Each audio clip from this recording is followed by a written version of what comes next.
Welcome back again to my channel. Today is Saturday and last day of the month ngayon, November 30, and it's a holiday. Yun, so kaya wala akong pasok ngayon, guys. So anyways, hindi ko na pala na-close yung vlog ko kagabi, guys. Kasi sobrang late na ako nakauwi. Siguro mga 1:30 na. Ang hirap kasing sumakay, guys. Grabe, walang grab, walang angkas, ang mahal-mahal na mga habal-habal. Grabacious, diba? Tapos wala din taxi sa market. So, super duper late na ako nakauwi. Nagmerkato kami ng mga office mates ko. Kaya yun. So, anyways, yun nga, wala akong pasok today. So, pupunta ako ng Marikina. So, meron akong sinamahang parang walking tour in Marikina. So, first time kong siyang ma-experience. Actually, nakapunta na ako ng Marikina before. Pero, ito yung first time ko na parang magtutour around Marikina. So, yun. So, try ko mag-vlog later. So, aalis na ako ngayon, guys, kasi yun nga, Marikina pa siya. So, hindi ko alam yung traffic. So, baka ma-traffic kahit na weekend, diba? Tapos maaga. 6 AM na din kasi. Although, 9 AM naman yung meeting time namin. Pero, yun, mas maganda na maaga. Kasi the last time na I joined their group, na-late ako ng bongga. O, diba? I think mga almost an hour ata ako na-late, nakakahiya. So, anyways, kita-kits na lang tayo later, guys. So, sana hindi maging maulan para maging masaya yung, diba, yung tour. Although, sabi ni Miss Anne, siya yung pinaka-organizer. Mostly naman daw ng pupuntahan namin or indoors. So, pero yun. So, sana hindi maulan later. So, kita-kits na lang tayo, okay?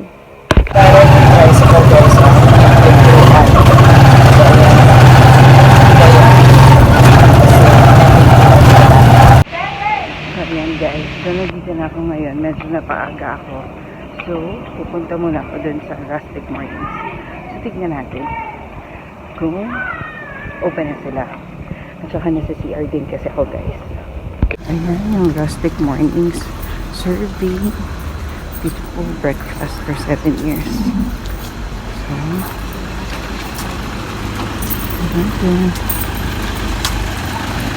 So, ang ganda dito. Parang coffee. Sa Tagaytay, in fairness.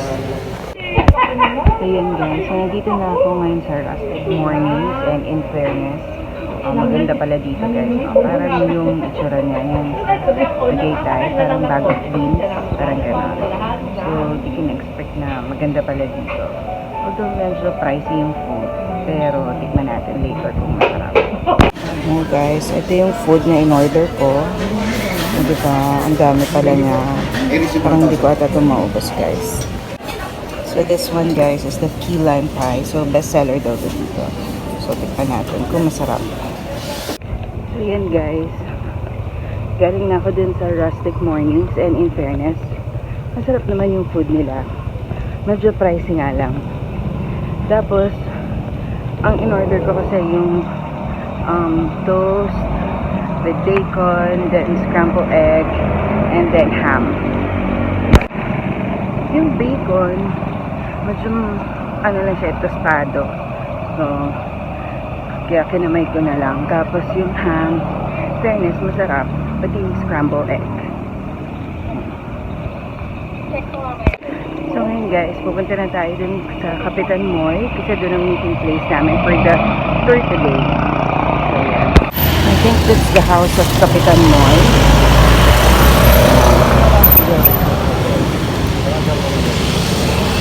Tignan natin. So yun, guys, nandito na ako ngayon sa harapan ng bahay ni Kapitan Moy. And then, naghihintay na lang kami na mag-start yung tour namin today. So, may mga tao na din dito. I'm not sure kung kasama sila dun sa Marikina tour. Pero baka. Ayan na, mag-start na kami. So, ito ang The Last Haciendera. Doña Teresa de la Paz, 1848-1890.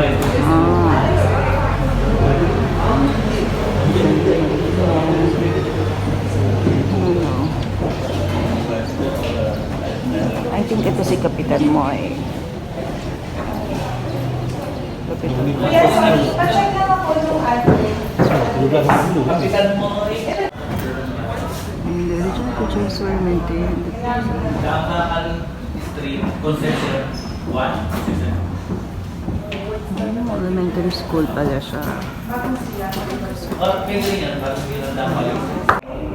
So yun guys, nandito na kami ngayon sa loob ng Kapitan Moy's house. Pero hindi pa kami nag-start, so parang nag-aayos pa lang.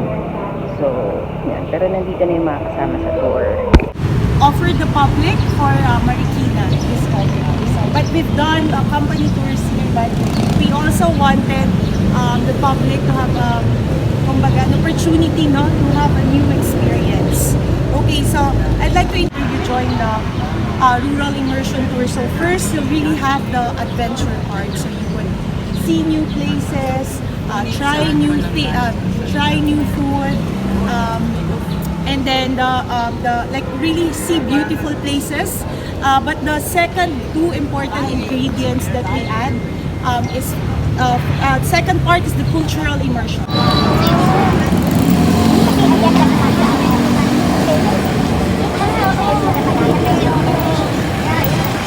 Ang next stop namin is I think the Boutique Park. Based dun sa Tinex Minisan, ang next is sa Boutique Park. So maglalakad lang kami papunta doon. Marikina River at ayan guys.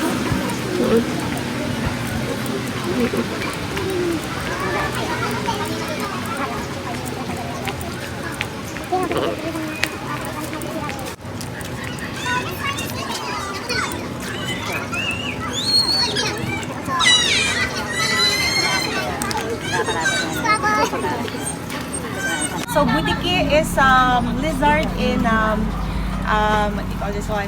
In English. And so when I was exploring the area, I really noticed how nice the riverside is. So that's why I purposely also. So welcome to Marikina River. So Marikina River is very, very integral to the identity of the Mariqueños. In fact, it's also like a story of tragedy, mga ganon. But, old Marikina, ma'am, old city. Our founding anniversary of Marikina is from 1630. Because Marikina is part of the Hacienda Tuason, from Santa Mesa up to Antipolo. That's why Quezon City is part of Marikina. Because in 1939, President Quezon created Quezon City. Most of the land area, most part of land area from Marikina. That's why medyo limit na po yung land area ng Marikina. We have 16 barangay and we are populated almost 500,000. Malaki-laki na rin po. And then, siyempre ang Marikina, pag sinabi Marikina, di ba, brand, agad yung sapatos. And then, pero ngayon na iba na po, kasi Marikina, di ba, pinakaano kami sa discipline, sa kalinisan, sa kaayusan. Kaya sa Marikina, marami pong bawal. Pag nahuli kayo, nagtatapon ng basura, you fine 2,000 pesos. if you're caught throwing garbage, yes. So, ganun pong ka... So, there's actually a lot of legends. So, the first, which I would say related to the river, is that first when the Jesuits came here, they saw that the place was exactly in 1600. So they saw that the place is similar to this place in Spain. Called also Marikina. So in Spain they have this place called Nueva Vizcaya also, and in Nueva Vizcaya of Spain they have that town named after a famous musician, and that town is similar to this area, which is also beside the river and Moriofa Valley state. So the second version is predates the Spanish history, which is that there's this girl called Marikina, and then so Marikina is very well known. She's a business person, and then at the same time, when people would come here, like would ask, so people would think na people are looking for Maria Quina, so they would always say, oh, Maria Quina's house is in that area. So that's the second version, and then the other version is the is this priest. There's a priest before named Marikina also, his family name. And he was very famous for really helping the place and the town and the village. That he baptized a lot of locals that the people named the place after him. Okay. So one thing that I'd like to point out also why I brought you here is that how river is really important in terms of the history, no, and the civilizations existing. So it was through the Marikina River that Chinese and Arabs actually traded with us, with the Filipinos. Ayan guys, nandito tayo sa Marikina River. Ayan. So yun yung Marikina River sa likod ko. Diba? Maganda na dito guys kasi parang ginawa na siyang park.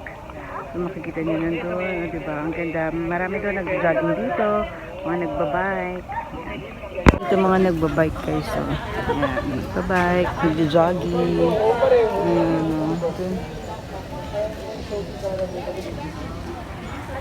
Talaga? Saan?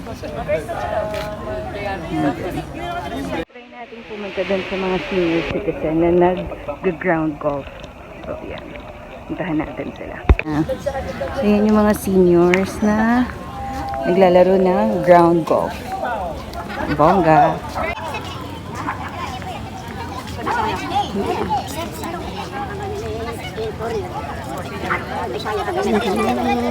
Picture! Ma'am, pase, parang Teka muna. 1,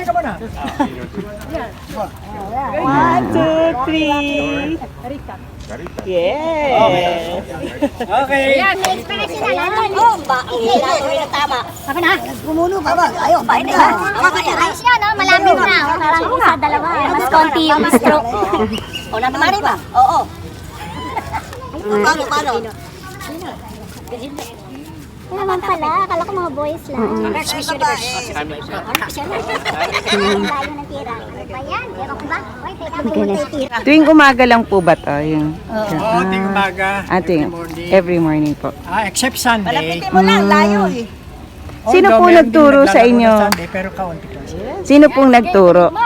Ito galing sa Japan. I see. Dinevelop ng Japanese, intended for senior citizens. Ng Marikina. Ang Sports, galing. so para Natumari mo.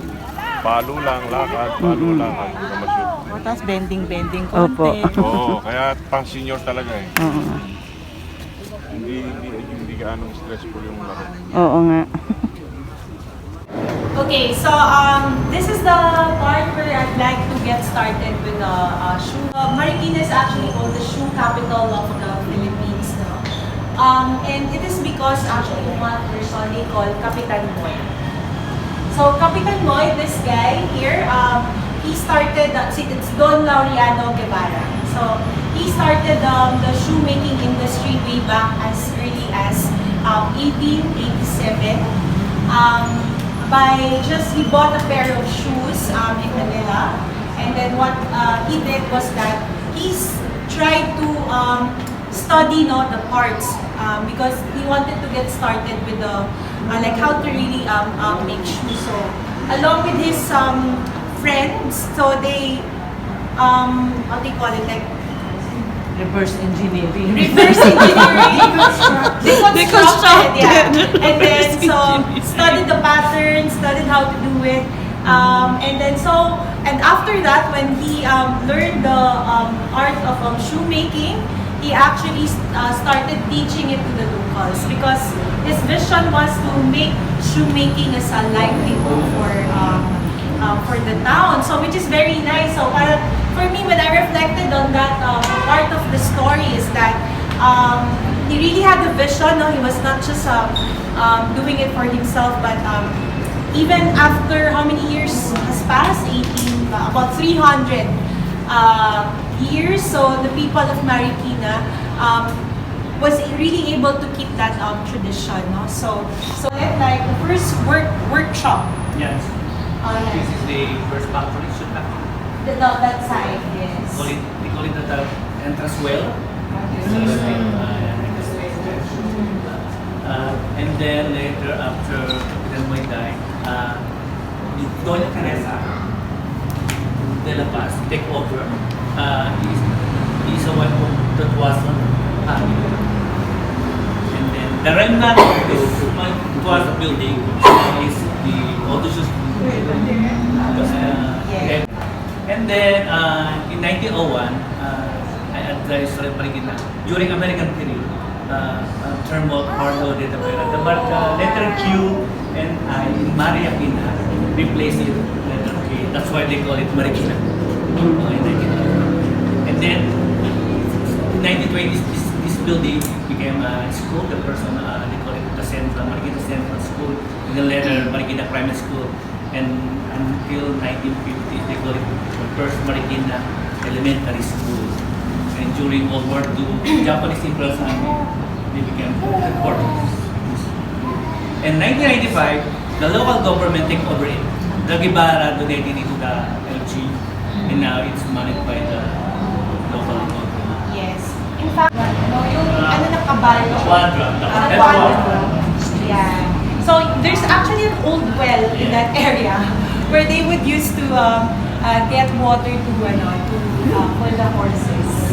Okay. So from here, what we're going to do is that we can explore the building. Ayan, so akit naman tayo ngayon sa taas, guys. Mag-explore naman tayo dun sa taas.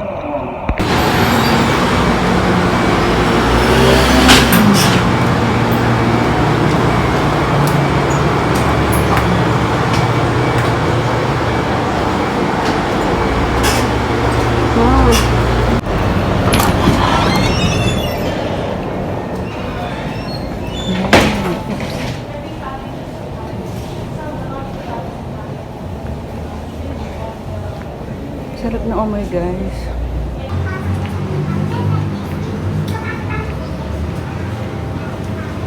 Amoy bulaklak.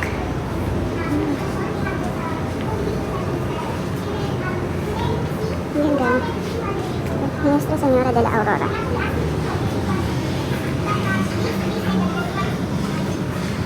Ang ganda. Memorial exhibit. Ganda, guys. Opo. Ang ganda po. Ang ganda. Yearly to. Talaga. 25th year na ngayon.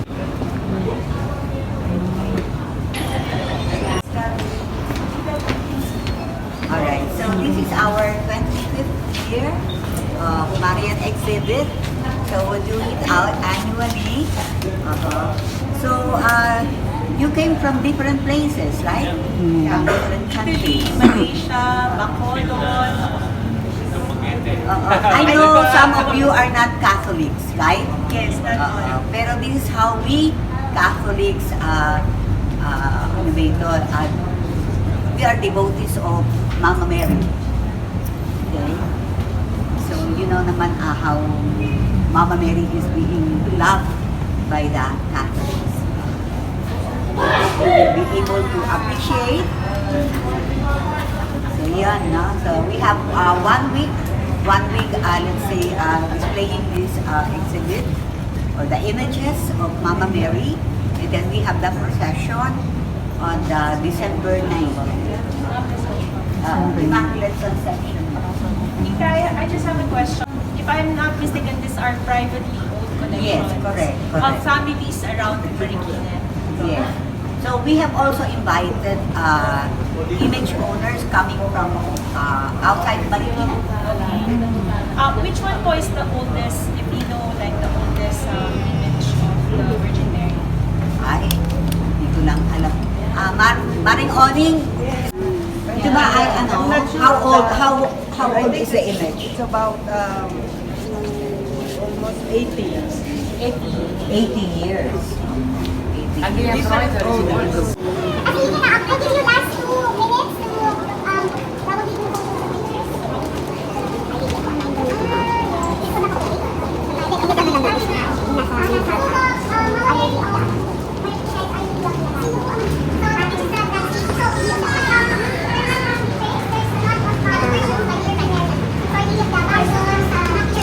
Ganda.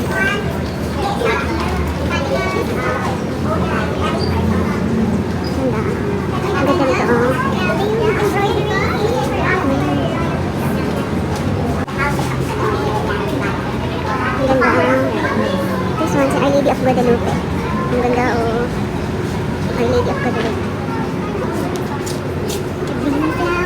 Oo nga po. Holy Trinity.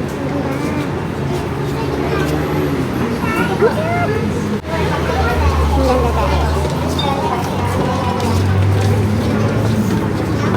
So beautiful. Virgen de la Alegría. Ang ganda. Wow.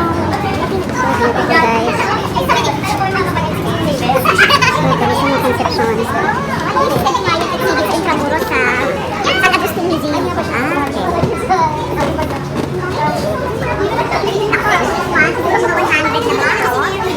Ang ganda po. Dito na tayo sa morning kuya. Sa Shoe Museum. Wow, ang ganda. Ang ganda. Oo nga po. Ang ganda. Grabe.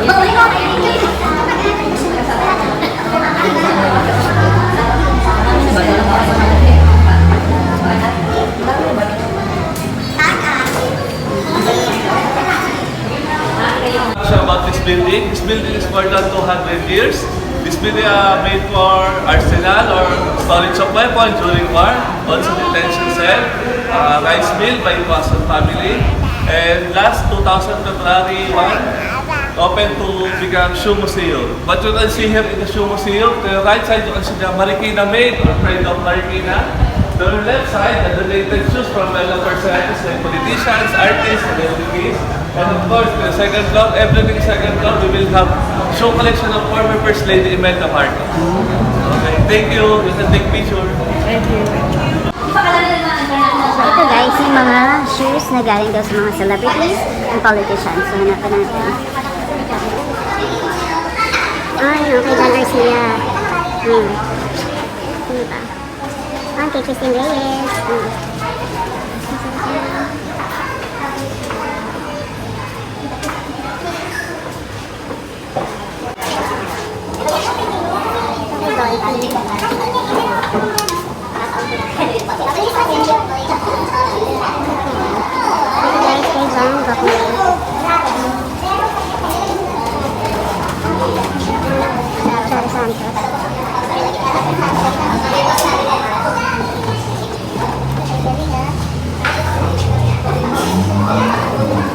Ito guys, mga ano na. Mga politicians sila.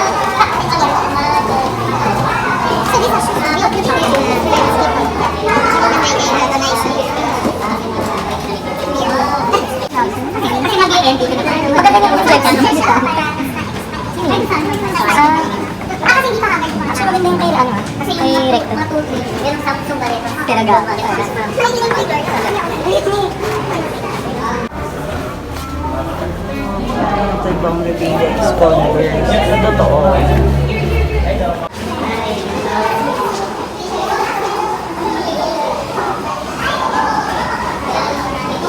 Popular schools. Hindi dami.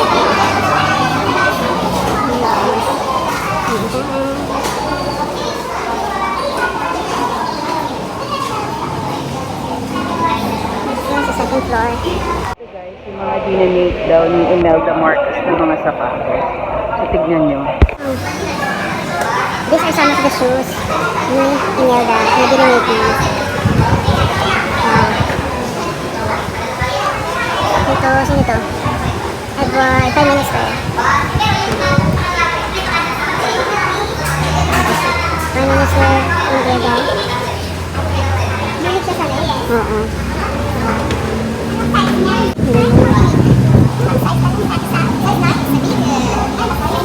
Yung display ng mga sapatos na dito is color coded. So, meron dito na puro green lang. Tignan nyo. Ay, diba? Puro green. Grabe, ang ganda. In fairness. Ang ganda. Naman is mga black na shoes niya. Tapos mga boots. Ayan o. Mga boots din siya dyan. Black. Pleasure naman po niya. Siya ito. Kaya daw. Christian Dior, grabe yung shoes, mga branded ang kanyang mga sapatos guys. Also happened here. So this century-old tree was uprooted, no? So, but thank God, Marikina, they really treasured trees. So they tried.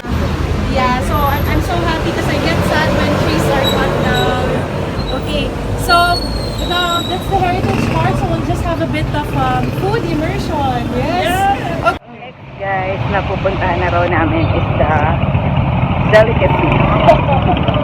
Ayan, so magtitikim-tikim na kami ng mga food. Ano, you can try some. Here.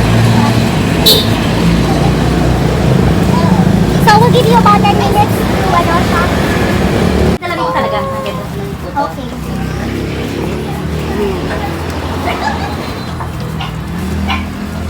Ay, kuya, okay lang.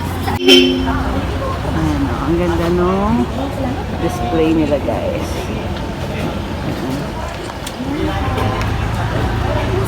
Say a hub, it's a place where designers and shoemakers would gather. No? So as I was saying,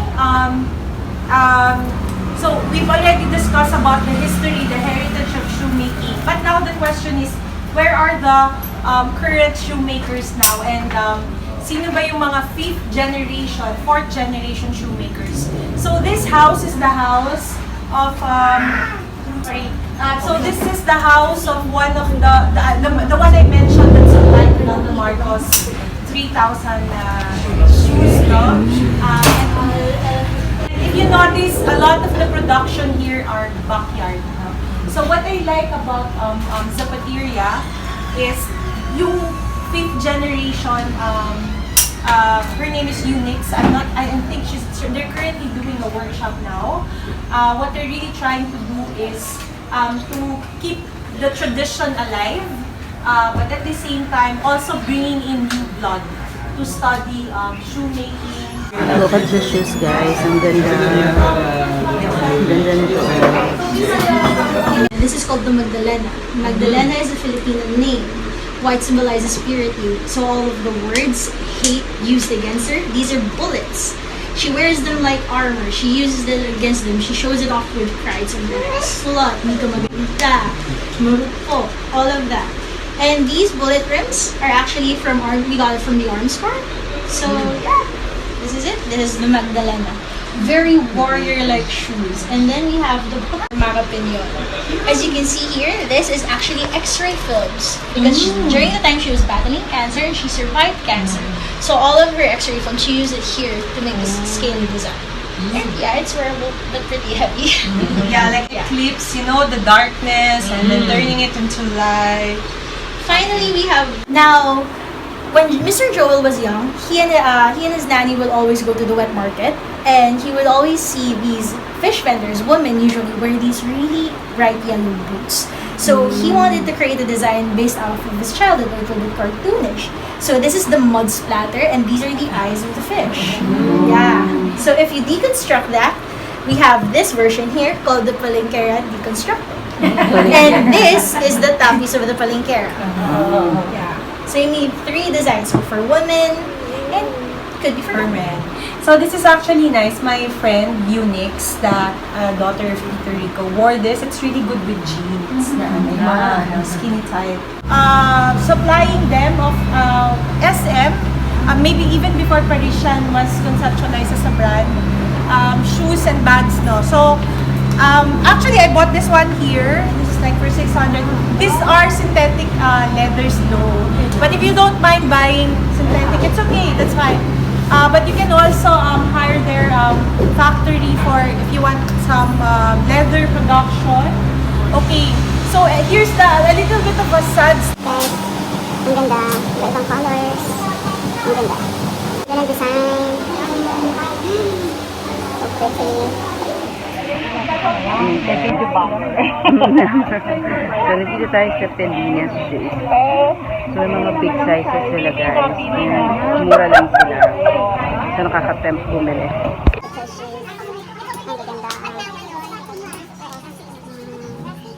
How much yung ganito ate? 300.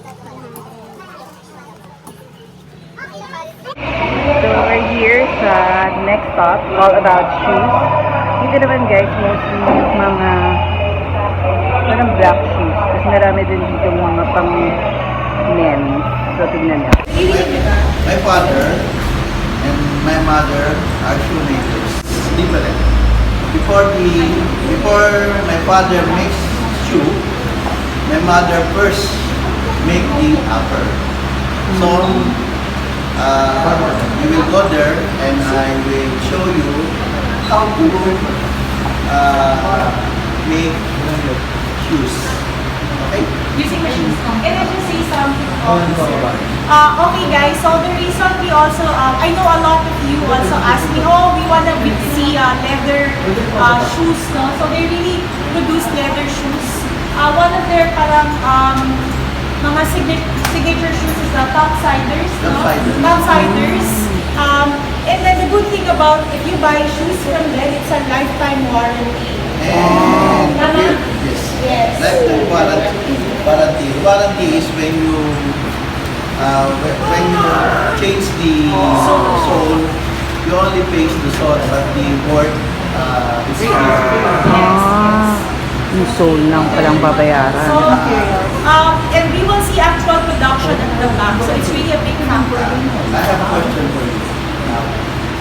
Why do you have to buy sequin shoes?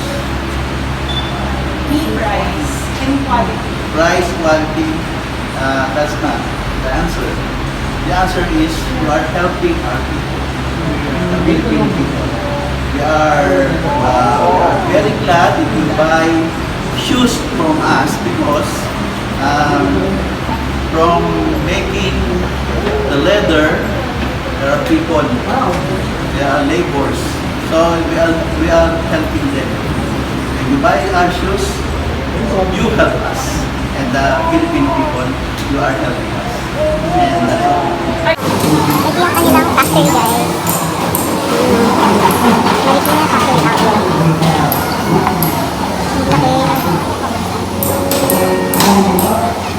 So, ang ganda. Parang yung mga brand nito.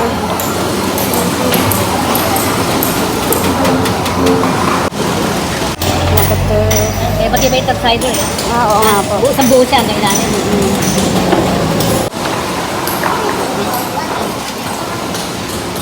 Topside.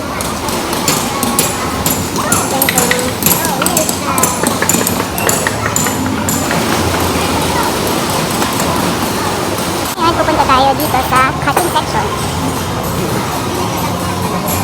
Ayan din na, diretso na. Ayan, dito use of the machine here. We have a cutting knife. Here are the cutting knife. So, different use of this. Pagkat na, ito na po. Yung sinasabi nga namin, yung signature namin, apply there.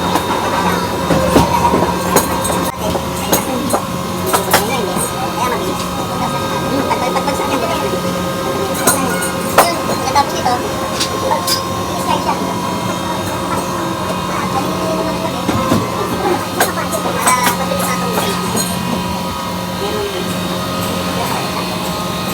Yung gumagawa ng upper. Yan po yung tinatawag natin mga pag-aareglo.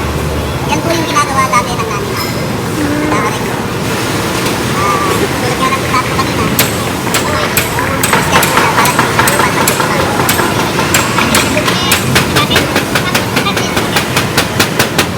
tapos mo yan, pag nagawa ko yung upper. Yun din lang siya nabubuo. Yan sa magitan na siya. Meron ka ba kalagyan sa upper? Kabit-kabit na nila. Pag nakabit na ho yan, ayan, din niya. Bali, ilang pyesa po yan? Isa, dalawa, tatlo, apat. 5, 6. So ito ho, bago makabuo ng ganun, 6. So, 12 piraso. Yung buo yan, bago mabuo. Nabuo mo ito, bago tayo magpipula. Ito, ginagawa naman yung shoemaking.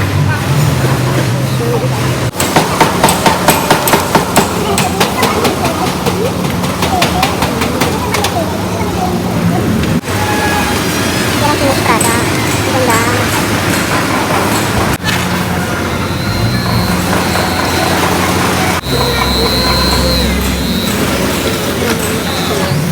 Ang proseso guys ng paggawa ng papel. Kapag ganyan, patay. Ito kasi hindi pa nila ginalaw. Sana ito sana.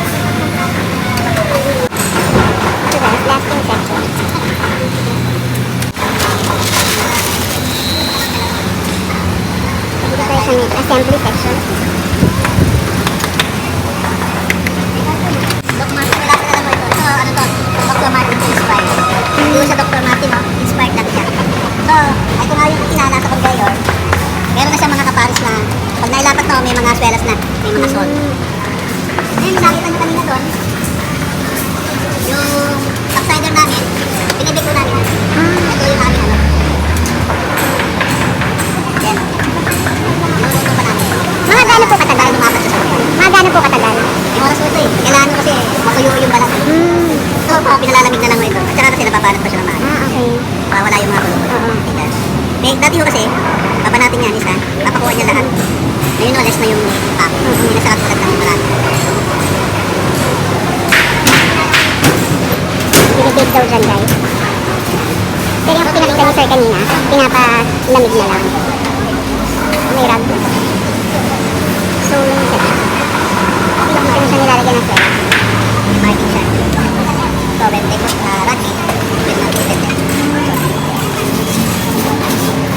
Saka nililiha yan. Nililiha pa.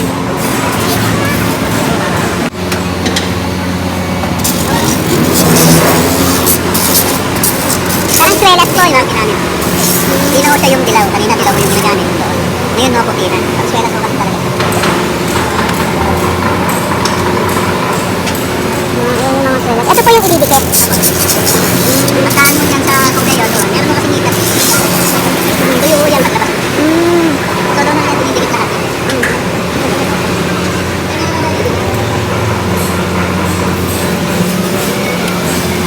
Nakakalokang kamay guys, may rad. So, ayan o, dati pinupukpok. Ayun o, hindi na. Ang machine na i-press na lang. So,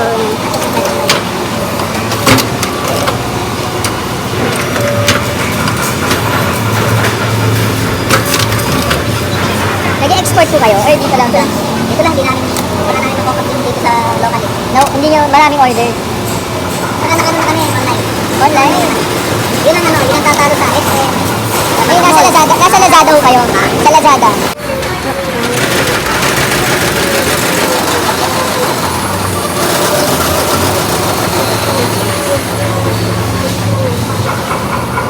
I think this one are finished na guys. They're ready to sell na. Buong working station nila guys. Ayan guys, nakita natin ngayon kung paano gawin yung mga sapatos dito sa All About Shoes by Seaboy. So, ang laki ng factory nila yung sabi parang nasa around 50 ata yung mga employees. So, napaka-tedious pala ng paggawa ng sapatos. Kala natin simple lang pero grabe. Ang daming effort pala. Ay, hello. Daming effort pala na nilalagay sa paggawa ng sapatos. So now guys, nandito naman kami ngayon sa Freedom Park. Ito yung last stop namin for this full day tour. So, tingnan natin kung ano makikita dito. Okay, so this is the last stop of the tour, no? Why we brought you here? Because this is where the 48 manufacturers of shoes made a special price offer to the people of Marikina, to the buying public. They're actually giving very good discounts this time. But technically, we've already ended the tour, no? So if I may recap it, so we've covered the history and historical aspect of Marikina, of why is it called. Definitely, it's very evident that it's really the shoe capital of the Philippines. And then after that is at least we've shown you what are the current status or efforts of the new young shoemaker. Hello. What we're going to do here is that we'll just officially close it. I just want to say thank you for coming and joining us for our first public